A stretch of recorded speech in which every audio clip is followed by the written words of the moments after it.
Hi, everyone. Welcome to the Psychology and Spirituality, a Bridge to a Better Life discussion. My name is Marcia Trajano. I'm your host, and with me are two very dear friends, our program founder, Jussara Korngold, and Dr. Anahy Fonseca. It is always good to have you with me, and I absolutely enjoy our talks about psychology and spirituality. I happened to watch last Christmas, right? Another take on Charles Dickens' A Christmas Carol. And the movie in this case was Scrooged, the 1988 version, which is a modern, not so modern anymore, but 24 years ago, a modern comedic take on Ebenezer Scrooge. And just if you haven't heard or seen it, the movie follows the story of Frank Cross, who's Bill Murray in this case, who is a cynical, and he plays that quite well, right? A cynical, selfish television executive that Christmas story, Christmas Carol, sorry, as a Christmas story, he has those ghosts that haunt him on Christmas Eve. And the ghosts, of course, as we may know, represent his past, his present, and the future. And they teach Frank about the consequences of his actions, the importance to have compassion, to be generous and loving, not only on Christmas but all the time. And while it is a very dark comedy, full of satire and a bit slapstick, it brings to us another take on the holiday themes. But you may look at me confused and say, Marcia, what are you talking about? Well, as you may ask me here, what are we talking about when I reference this movie that I saw not so long ago? And the episode today, which is the psychological dichotomies that exist within us. Well, I'd love to hear, especially from you, Anahy, and but also from you, Jussara, because Jussara was with me last episode talking about the similar topic, right? And the topic at hand, this polarity or bipolarity, if you think about it, when we think about it, it is really found not only in this classic Christmas story, but in many other stories. So, for if you haven't heard, this story is again this very egotistical, right? He only cares about his ratings, about profits, and he doesn't care if he's hurting other people. And all that he goes through in that couple of hours that the movie brings to us is really aligning the overarching theme that we're talking here when we discuss Joanna de Angelis teachings, which are personal growth, emotional intelligence, and of course mental health. One of the things, Jussara and Anahy, that as I watched the movie and I made a note, was that the teachings that you can find in this movie highlight, for example, the long-lasting effects of childhood trauma, the importance of self-reflection, right?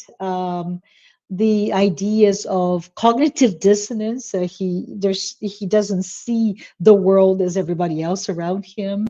The emotional needs that some of us have.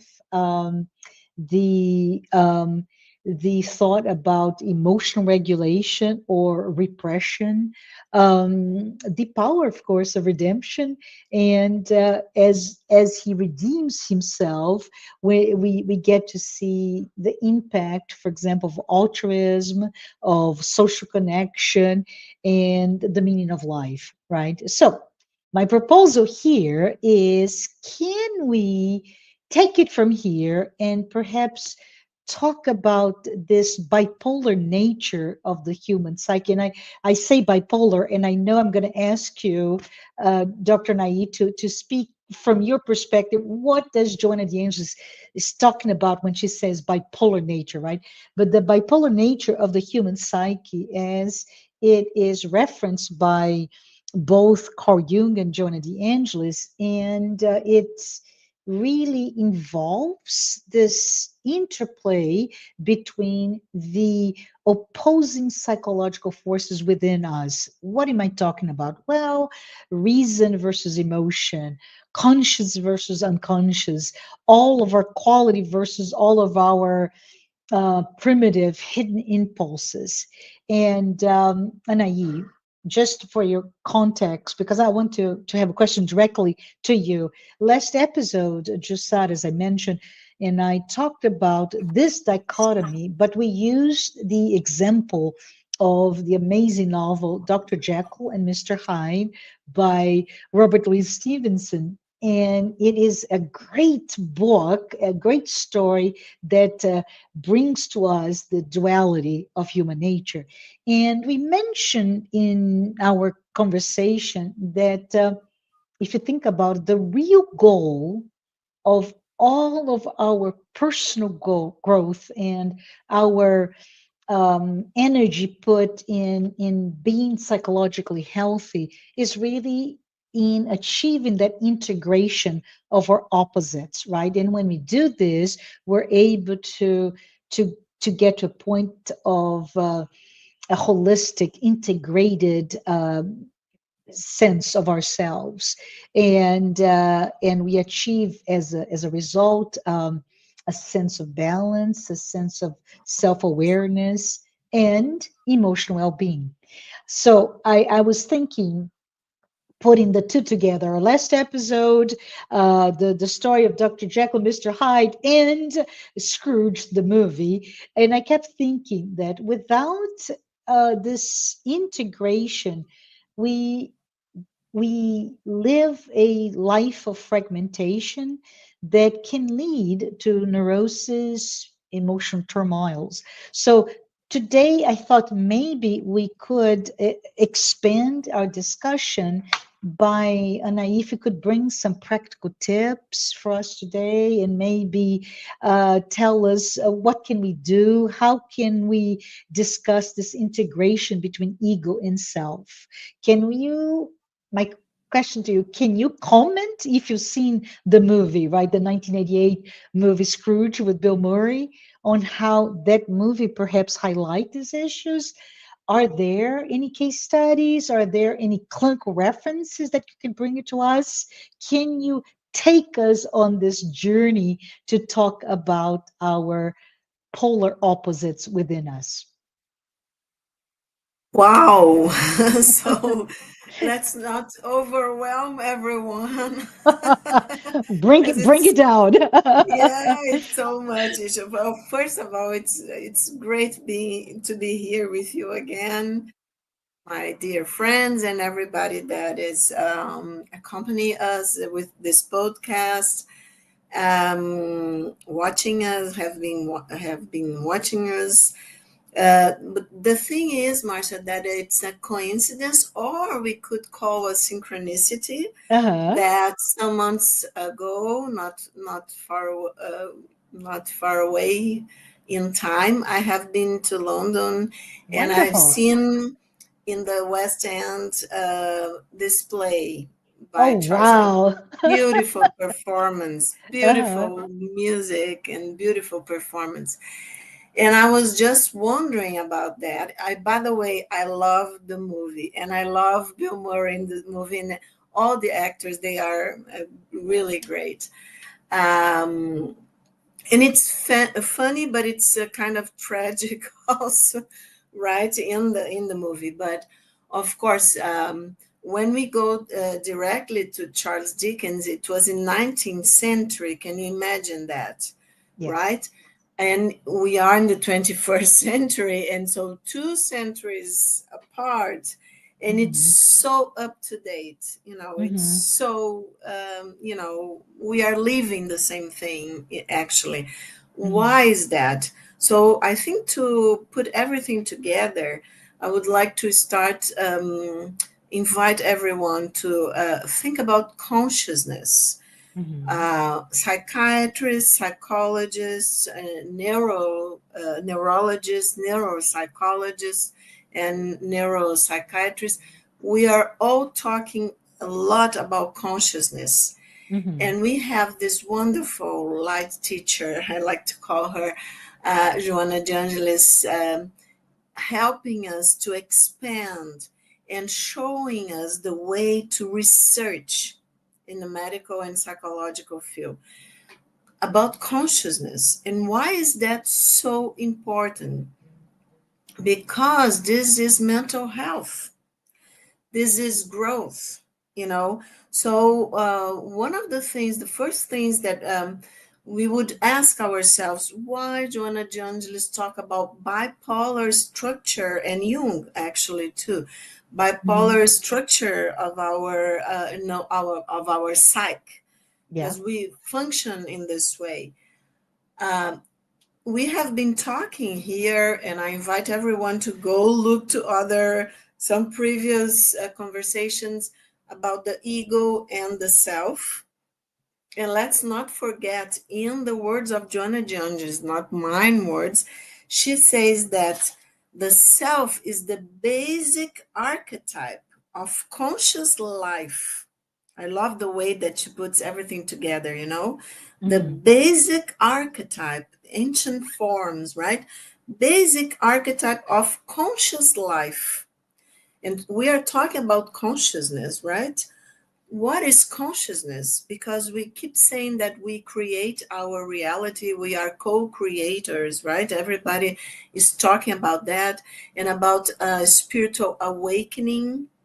And this is bipolar, two poles, right? Yeah. Because we are, some people live a very materialistic world and reality, very worried with body and being this and that, you know, and how am I going to eat and drink and do this and that, right? A lot of instincts and paying attention to this kind of pleasure. And a lot of people, each time more people are, we could say in our culture, are awakening to the spiritual part of ourselves.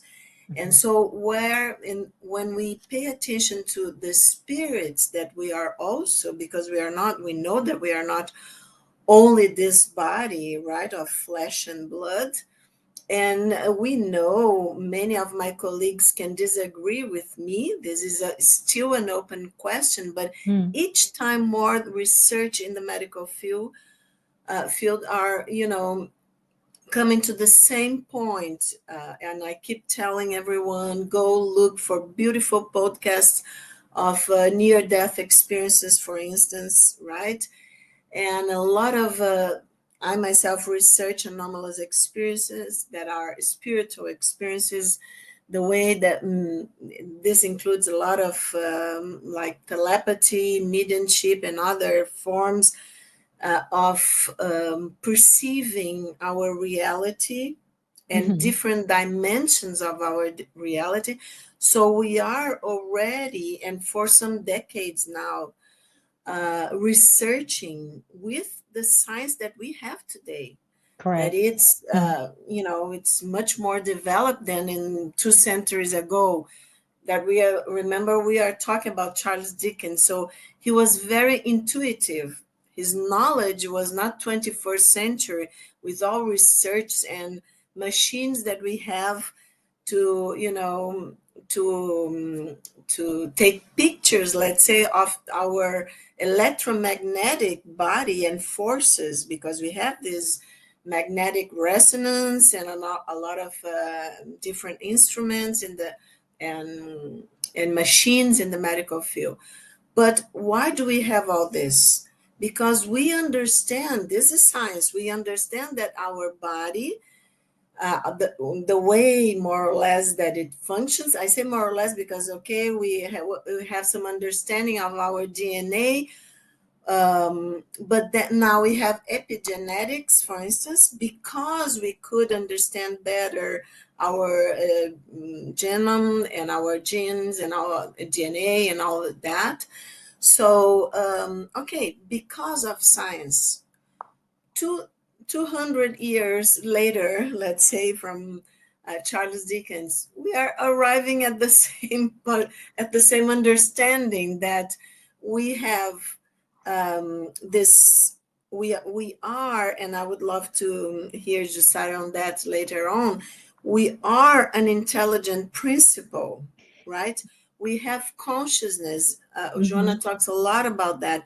We evolve, we develop a complexity and Hmm. complex awareness, a consciousness dealing with the world and the world dealing with us. I mean, when I say the world outside or outer reality, and we have an inner reality. So, Can and I this is can I my, add just a comment here? yeah, Because go as you're talking, and folks, sorry for the disruption here, but as Anahy talks about all of that extreme complex structure of human psyche, our humanity in all of this, not only tensions between opposites, that's the topic today, but many other issues that she's bringing here to us, and how 200 years after, for example, the publication of this story, we're still arriving at the same, right, at the same conclusions or the same discussions. And the thought comes to my mind, and forgive me for that, Anaï, but it's like we have been so worried, and this is a theme that keeps coming to me everywhere, which is artificial intelligence, right? Is artificial intelligence taking over, and that machine with machine learning? And I keep thinking, no, right? There's so much still to be learned about who we are, that we are just scratching the surface. So we just need to stay the course and not be so afraid. But go ahead, carry on. And I totally agree with you because people are so worried about that, you know. Uh-huh. And let's go back to Joanna's teaching. She said that, okay, the self is the basic archetype of conscious life, Yeah. the intelligent principle, the sum of all evolutionary experiences, the sum of all evolutionary experience. So everything we can't put in the machine, and artificial intelligence is all about that. Yes. Is learning a lot of things, and it's like, wow, it's going to have much more intelligence than ours, because it will know a lot of things. It will get self-aware and all of that. um, okay, because this we can put in and feed, let's say, artificial intelligence with content, Yeah. with with a lot of things that humanity has learned, but not Uh-huh. with what Joanna is saying, the sum of all evolutionary experiences of the spirit. So we are talking about millennia, of course, millions of years, right? Hmm. And our own very, very individual, in this sense, experiences, and the way that the spirit learn, not the ego learn, it's quite different, Uh-huh. right? And so, but at the same time, if we are brothers and sisters and coming from this unity that we call God, right? Hmm. We know through the teachings of Joanna, Jung, and other authors that we share this common, let's say, um, common inheritance, that it's Yes. our personal, our the trans-dimensional unconscious, let's say, the part of the collective unconscious, as Jung said, right, called the transpersonal dimension of the psyche, where all the archetypes, the potentialities, the experiences, and the evolving of these archetypes happen, and we share that, right? Hmm. So, and this is not only about intelligence, we say artificial intelligence. It's not only about intelligence or even about intelligence questioning itself. It's about interaction, spiritual interaction, the soul. It's much more than reasoning, than mind, than emotions and feelings. It's Hmm. something, and that's going back to awareness, to consciousness, our interaction, the way that we perceive. And I like very much some colleagues are calling attend to, right? Be present to, right? So this has to be with consciousness for many colleagues. Hmm. So the way that we perceive, that we attend, that in we understand and we experience everything put together, and the value that it's not only like, cognitive intelligence, but Hmm. emotional, spiritual, right?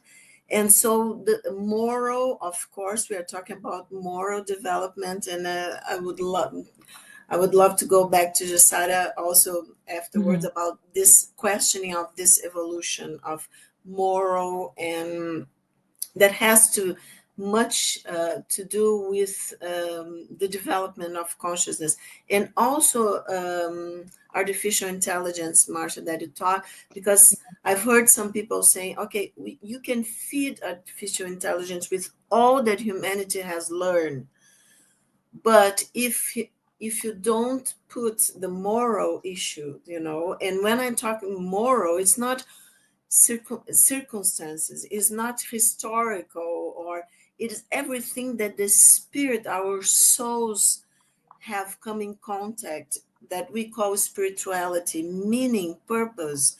So this is very difficult, to say that, well, okay, if we can feed this to an artificial, let's say, intelligence, we will be co-creating life, as we can think in terms of spirituality. But to do that, we have to learn to do that with ourselves. So let's Yeah. go back, because nobody can create only, the higher intelligence that we call God can create in this sense, because this it's a complexity Yeah. that we as human beings don't have yet. Yes. Okay, And I so wanted to go add ahead. something here, because I'm thinking, um, right? I brought up because the thought process came to my mind was artificial intelligence, and as it relates to the complexity of human mind and human emotional landscape, right?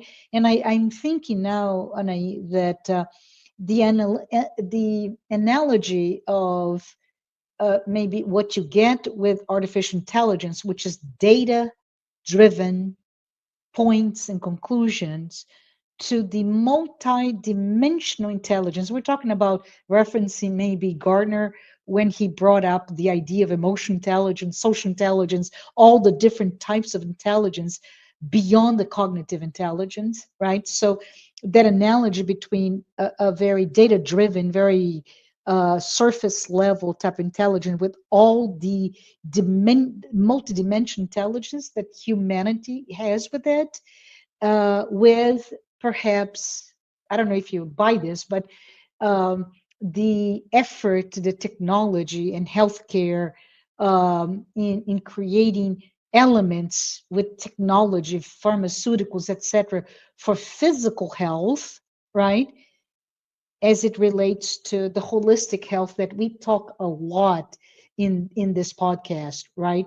Where the holistic health is beyond the physical health, but it contains emotional health, spiritual health, mental health, and physical health. Does this make sense? The It idea. makes Okay, go ahead. it makes sense. So let's go back to Scrooge. Yes, And yes. to, because I think it's quite nice the way that you put, because people can see 200 years apart. Yeah. It came to your mind very quickly about artificial intelligence.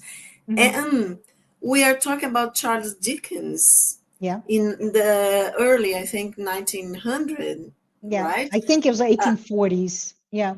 yeah, something like that, where he had by intuition, Hmm. right? I know the authors and artists Hmm. and everybody that deals with music, for instance, musicians, they all talk a lot of something, information coming through them, not from them, but through them. Hmm. So then we are talking about this transpersonal dimension beyond the ego, Yeah. in a certain way, in a deeper level, right? But it's present. So if we talk about Charles Dickens, then Hmm. remember, everyone, that the main character had to face three ghosts from the past, Christmas, the present, and the future, Hmm. right? And I think this is wonderful, wonderful, the way that Charles Dickens put the ghost. What's that? Because for us, a ghost is something ethereal, right? You Yeah. cannot touch, Yeah. but you can interact. So look at the symbolism, right? And when we are talking about symbolism, there's no way artificial intelligence can it will imitate, let's say, or copy or something, but symbols come from within the psyche, from the Yeah. deepest part of the psyche, from the self, from Yeah. our spirit, as Joanna said, the basic archetype of conscious life, right? So what happens that the main character has to deal with spirits, let's say, it's not actually spirits, ghosts, Yeah. because it's more symbolic, Yeah. it's more psychological. And it's a And we could construct of his wonder, mind, right? It's a yeah, construct yeah, of his it's a own. projection of Yeah. something that, of course, we know, studying and thinking about Joanna's teachings and Jung, that it comes from the self, from his higher self, trying to reach the ego and help the ego. You were talking in the beginning, to integrate Yeah. the knowledge that what the experience, his experience in this life, was leading him towards what? Because we know from the ghost of the past. A spoiler alert, please, people. But of course, so 200 years spoiler alert. But of course, then the ghost from the past Christmas was showing him that very Freudian Yeah. issues of traumas from his childhood, right?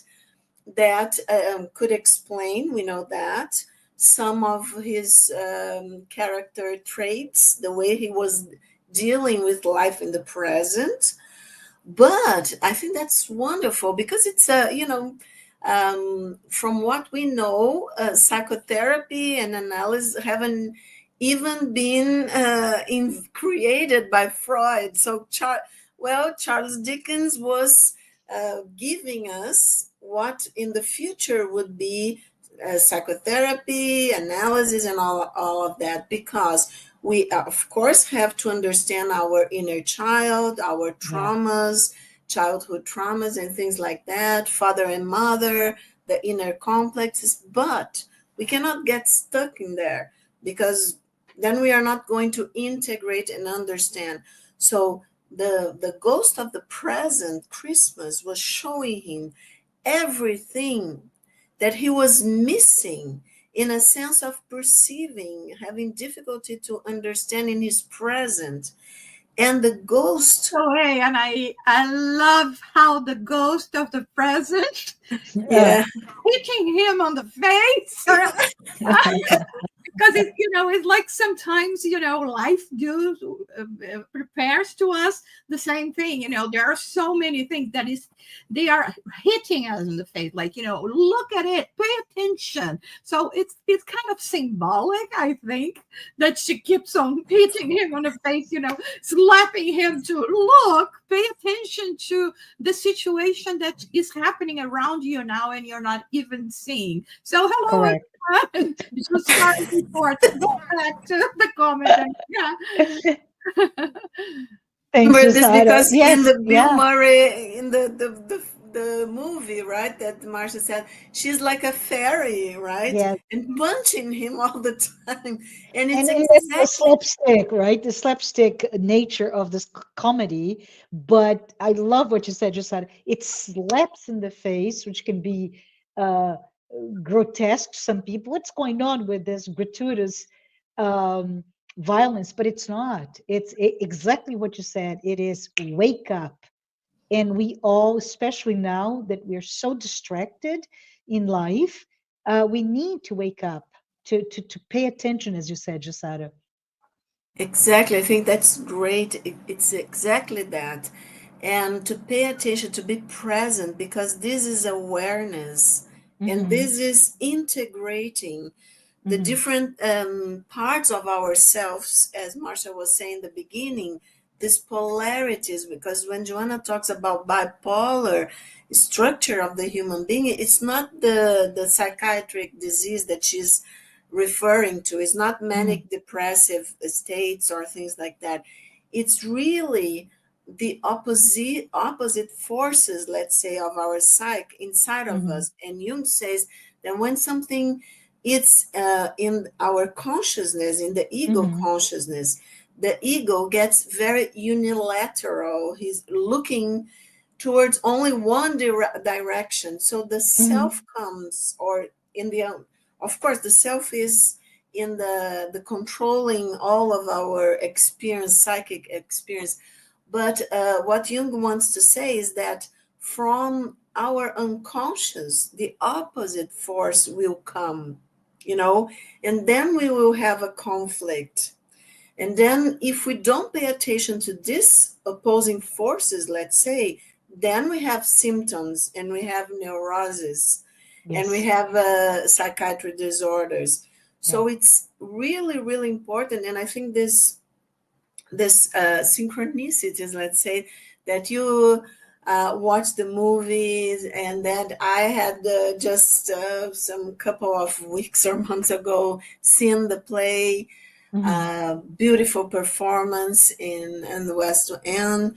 But exactly what the ghosts are trying to tell him is that if he doesn't pay attention to these forces that are uh, kind of making it hard for him to develop conscious in this experience, because to be present in this life span, let's say, in this experience, then comes the ghost of the future, Christmas. mm-hmm, Uh, Another spoiler alert, that we can also think symbolically about death, because people yes, are so afraid of dying, that's and we right. get so desperate, Mm-hmm, when this life terminates or whatever, that I don't pay attention to the death that comes in this life, you know symbolic death of all the potentialities, all the beautiful choices that I can, if, as you said, says, I pay attention to the ghost of my present Christmas that is slapping my face, and the way that I can choose different aspects. But now, Jussara, please yeah. enlightens us.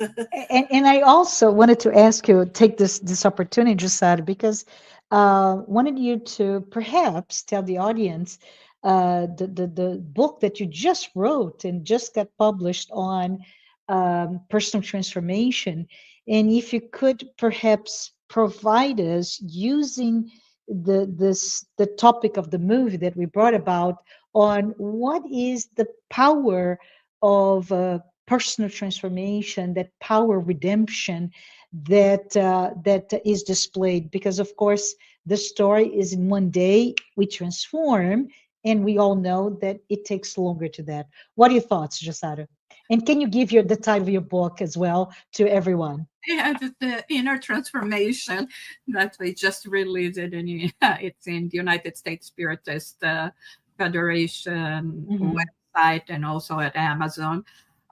Because this is obviously a topic that is very much in my mind, and I think Hmm.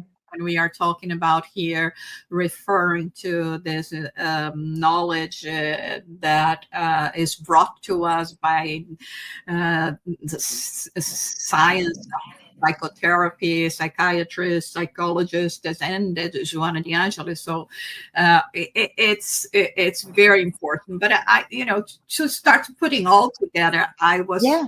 thinking that I'm going to be talking about Buddha. And Hmm.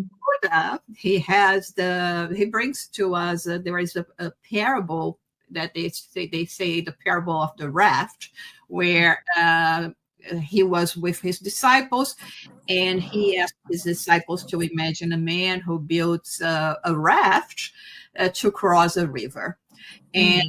once he reaches the other side, he continues to carry the raft on his back, even though he knows that it's no longer needed. So this is exactly what we've been doing, and this is what we see in general as human being doing. We got so distracted by what is around. Like, this man got so distracted by the raft that probably he was thinking about, I have to fix this and this part or this side, or because it got into the river, maybe it damaged it and affected something. How can I make it more powerful? Or so we got so involved with science and technology, and here is not a criticism. It's great that we are doing that, but we are Hmm. not only that. We are not the raft. The raft in the story just served as a tool, an instrument for us to be able to get to the point where we needed to be, right? In this case, to cross a river. So once we're there, and here in the movie, it doesn't show that clear because, like you said, Marcia, it's just it portrays everything as it happening in just one day. But Hmm. what actually triggered him to get into this voyage through all of these meetings with the past, the present, and the future in Hmm. the first place? So let's take a guess here. Perhaps the sentiment, the atmosphere that was all around, and he questioning himself. Why people give so much importance to that. And I think there is for us, for all of us, there will be a moment that is going to be this trigger Yeah. where we will have, or we will feel the need to confront the past. And And it may be with a lot of pain, right? In some cases, it comes with a lot of pain, but we should all be very welcoming to those moments of friction that triggers that, right, Josada? yes, I mean there are in so many cultures, they have so many, Hmm. you know, uh, parables that can portray that. For instance, there is one Rumi's that he talks Hmm. about the chickpea, where the chickpea representing the ego is in a boiling process, but complaining with the one that is boiling him. And then he says, the cook replies, to him, "You were raw and bitter. Now you're going to become soft and sweet." Yeah. So from raw and bitter, which is what Uh-huh. we see in the movie, now we'll see soft and sweeter. But what happened in the process? He had to go through a boiling process. So, Yes. and what you say there, it is not without any kind of confrontation with oneself. And what we see that, and what we see in the movie, and what we see in us in this process of inner transformation is that, unless we really, there will come a point that whether we want it or not, something is going to trigger that. and something will lead you to confront your past. And in this case, being a reincarnationist, right? I mean, being a spiritist, of course, we are going to talk about many previous lives, and there is so much stored data in Yeah. us, right? Yeah. So much that it is in us. But I think, like uh, what I think it's really awesome is like Anahy mentioned, we're talking here about a book that was written in the mid 19th century. Last Mhm. time we talked about a book that was also written in the mid 19th century. Uh-huh. There was no knowledge whatsoever about that. But what we see is that, and this is one thing that we even find in the Gospel according to Spiritism, a comment from the Spiritists that say we are progressing a lot in terms of science and Mhm. technology, all of that, the material field. But if we look at ourselves as human beings, I Yeah. would dare to say that we even we were not even possible for us to catch up with Yeah. the 15th century. The Correct. century. There was not too much change. But now is the time. Now we have so much tools, we have so much understanding, we have all this science and spirituality that can guide us in this way. And so we can go into a geometrical progression because we have been, in just an arithmetic progression one by one each time, but not anymore with all of this that we have at our disposal. And this is, I think, what's very interesting about the book, the movie, that it leads you to think and rethink your life and your behavior and whether you are being sensitive or not towards you and others. Mhm. This is amazing. So just to wrap it up, right? We made so many different references when we came here to talk about the the need for an integrated being, right? That's our path toward individuation, and how I love that both of you are highlighting the fact that even though psychology, the field of psychology, was not even created officially, there are different individuals in fiction. In one case, Charles Dickens with A Christmas Carol. On the other case, Stephen. Stevenson talking about Dr. Jekyll, Mr. Hyde, bringing the topic of the duality or bipolarity, as Jung and Joanna de Angelis references this polar opposites of who we are. Right, the attempt to be something, and the deep unconscious bringing the other, the self, right, bringing the other side of who we are, and how that conflict that exists really is going to lead to something else, which I love it, Jussara, that you reference both Rumi. Rumi is an amazing Middle Eastern Persian, right, author from the 13th century. He has a beautiful writings.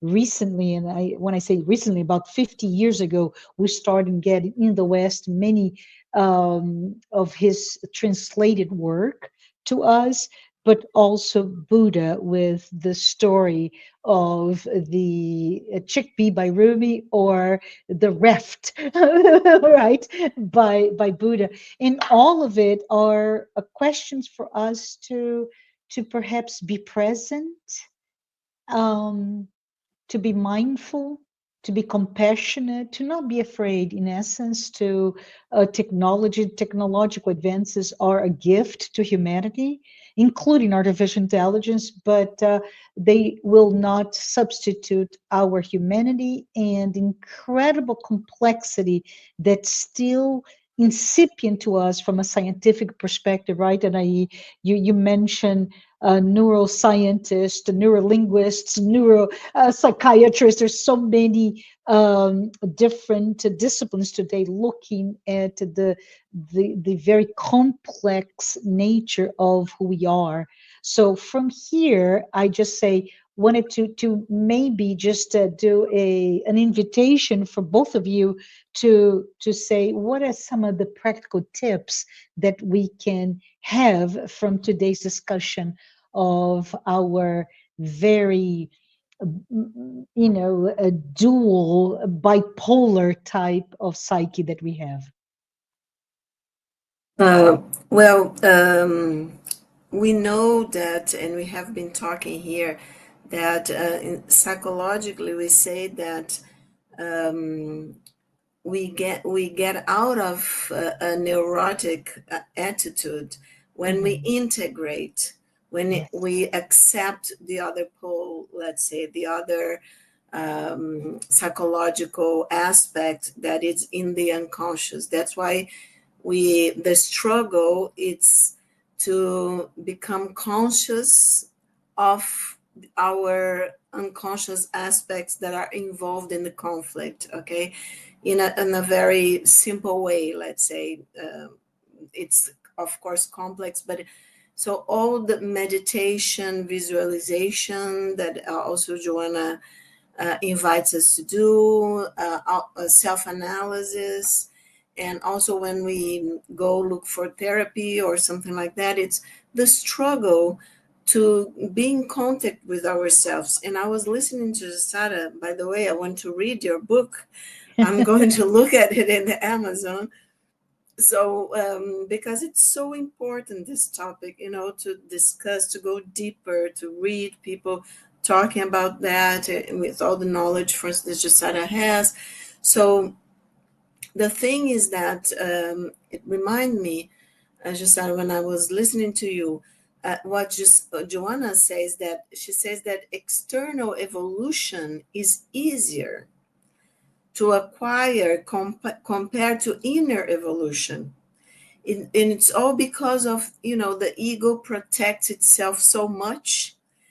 And so it is really a struggle and we have to work in our egos to be more mature, more without so much fear of ourselves, because of course we know that we project onto others everything that we run from inside of us, right? We Mm-hmm. have so many enemies, and we have so much aggressiveness in the world today. Why is that? We know there are so many nice and good people in the world. So why is everybody buying all the time that somebody else or some other people from other nation are our enemies? Because this is all projection. Yes. So people are very manipulated Mm-hmm. by whoever is in the power and in control, because we have to fight those because they are enemies, they want this and that. And so psychologically this shows that we are still very immature, because we Mm-hmm. are very easily manipulated in I mean societies, different societies all around the world, because otherwise we wouldn't have wars. It would be impossible to buy that we have to go to war with anyone. And Joanna says that we need vigilance and sacrifice Mm-hmm. to evolve internally, right? The inner evolution. And I just want to end, I know we are getting in the end of this episode, and she says, especially in the areas of feelings and reason, our Mm-hmm. judgment of things. But she also says in one of her beautiful writings, she makes a question she says like that: did Jesus, because Jussara was talking about Buddha, and it reminded me that I have read this question and I went looking for it. She said, did Jesus know the two psychological polarities of the human being? And so he urged humans to love so deeply Yeah, that their act of sublime and conscious affection would be in full harmony with their unconscious archives. I think that's so profound, you know. it is. Love Yes. so deeply. Love is to get to know as deep as we can ourselves and others, right? So, love so deeply that our act of sublime and conscious affection would be in full harmony with our unconscious archives. Then we are integrating our polarities because they can exist. I can hold them. I can hold them with compassion. Thinking about the Buddha, Jussara, that you brought, I can hold them. They can exist with inside of me. If they can exist, my polarities, I don't blame anyone else. And I Yeah. understand everyone. And then I will love my brothers and sisters as I love myself. And I Oh, that's will end it beautiful. here. That's beautiful. Jusara, do you want to share maybe some final thoughts? Did we miss anything? How can we wrap Um, it up? Hmm. uh, One thing that is Jesus said, "Know the truth, and the truth will set you free." That's right. This is food for thought. And the other thing, like, practical tip and exercise for the week: Yes. let your raft go. Yes, I love it. I love it. So this is really important, everyone. Let us all in this invitation from Buddha, let the raft go. Let's be mindful and really let the polarities, right, that I often see in the figure of the crucified Christ, the two sides of our existence, our spiritual material dimension, among in many other polarities. Let us all go and be in the moment and accepting of all of those. Thank you, Jusada. I wanted to tell everyone that as we really are at time here, and my apologies if I took a little bit longer today than usual. But this has been such a good discussion today. So thank you, Anahy. Thank you, Jussara.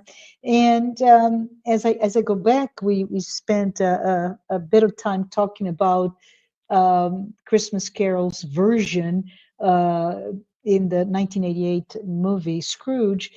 Let us be reminded that it is a rich, right? Slapstick as it is, but it's a rich narrative.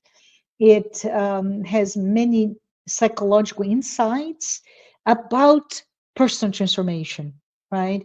About emotional health, about the impact of all of our behaviors on ourselves and others. So the movie um, really is teaching us that through self awareness, we're able to confront repressed emotions.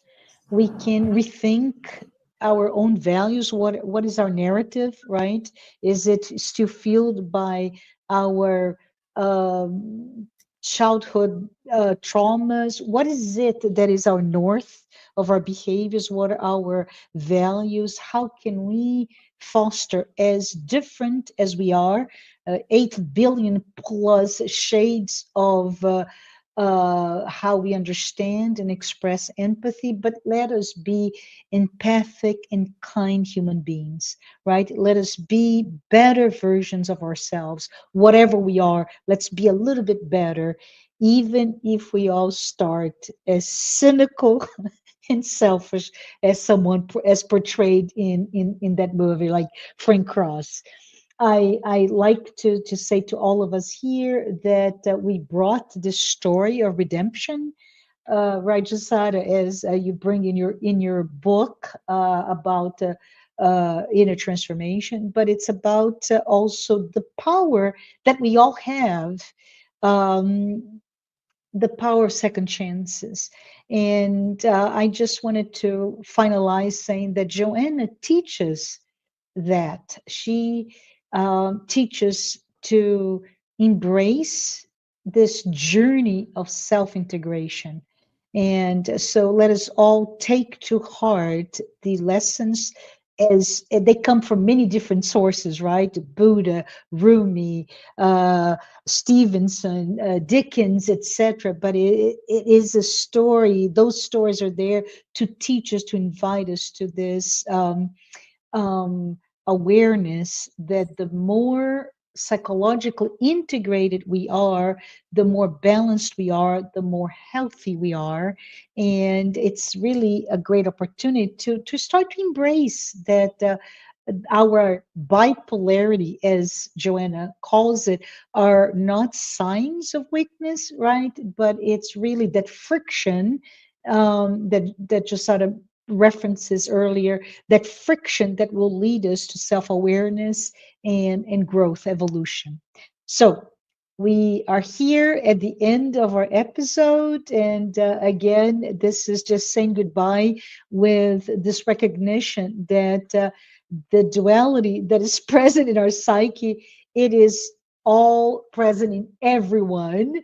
And knowing that as a practical tip is that it is easy or easier perhaps to reach that sense of balance when we recognize that within us, right? So that we can achieve that psychological maturity that we reference so much in our episodes. But I we talked about previous episodes, earlier conversation. If this is the first time that you're here with us, please note the program, the Psychology and Spirituality, sorry, weekly talks. They are based on the work by Joanna de Angelis, and we're here to expand our concepts of spirituality against those psychological lenses that will bring us ideas and tips and ways to become, to live a better life. We want to, I would be remiss if I would not thank our sponsors, Mansão do Caminho, the United States Spiritist Federation, the International Spiritist Council, and AMI Brazil, the Brazilian arm of the Medical Spiritist Association. Hope to see you next time during our next episode when we continue those discussions around searching and finding our inner truth. Thank you so very much, everyone. Goodbye.